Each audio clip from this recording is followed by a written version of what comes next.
Hello everyone, welcome back to Zimist Coded.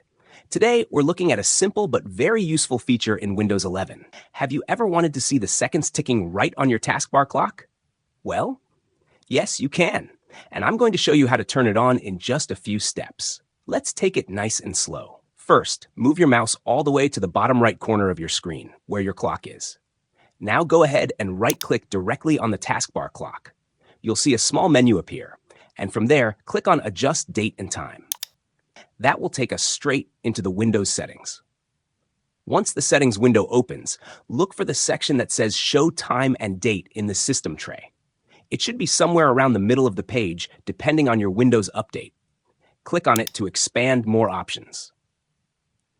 Inside this section, you'll see something new, a toggle that says Show Seconds in System Tray Clock. This is the magic switch.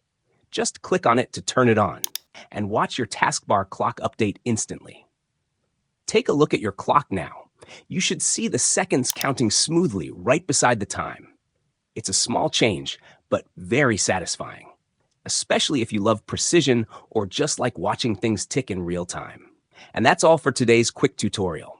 If you found this helpful, don't forget to subscribe to Zimist Coded for more simple Windows 11 tricks, helpful guides, and everyday tech tips. Thanks so much for watching, and I'll see you in the next one.